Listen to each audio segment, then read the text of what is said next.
For years, we had been working towards hosting the American College Dance Association Northwest Regional Conference, and I served on the national board for 6 years.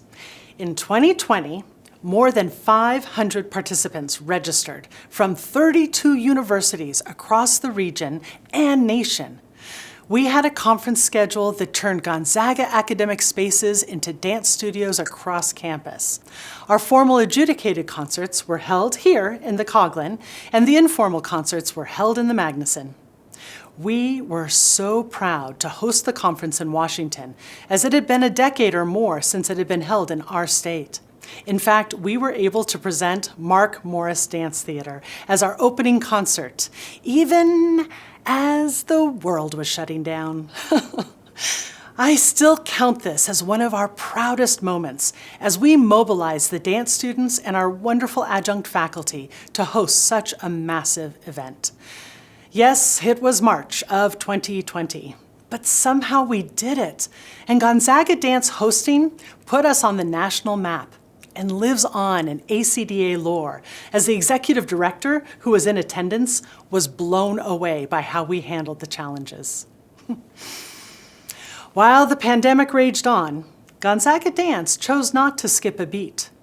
We still produced all of our concerts, because in the end, it is about the student learning.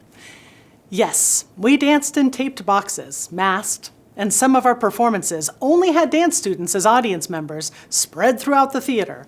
But we continued on, even bringing PNB principal dancer Kyle Davies in via Zoom to set a work on our rep company to perform that fall.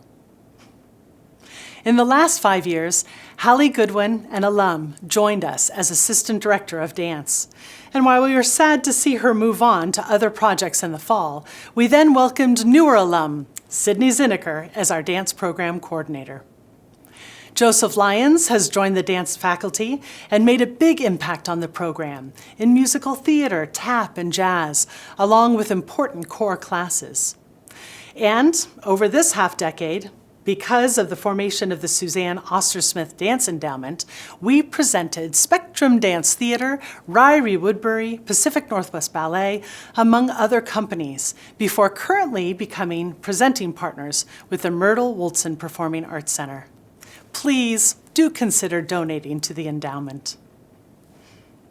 We also had 2 more international dance tours to Florence, Italy.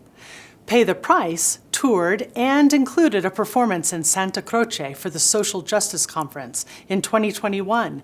And in 2023, Gonzaga Dance toured Jazzin' and even performed in the Florence Dance Festival. After our 20th anniversary celebration of the Spring Dance Concert in 2022, we gratefully took over the Dance Annex and turned the storage studio into an actual studio that houses our Dance Science and Wellness Lab. Many audience members may remember that we hosted Derek Huff in May of 2023. He and his father presented on leadership through dance, but I think Gonzaga dancers will always remember the masterclass and performing with him on stage. By the end of this half-decade, we had graduated 71 majors and minors to join the ranks of our wonderful Gonzaga Dance alums, and 5 more spring dance concerts.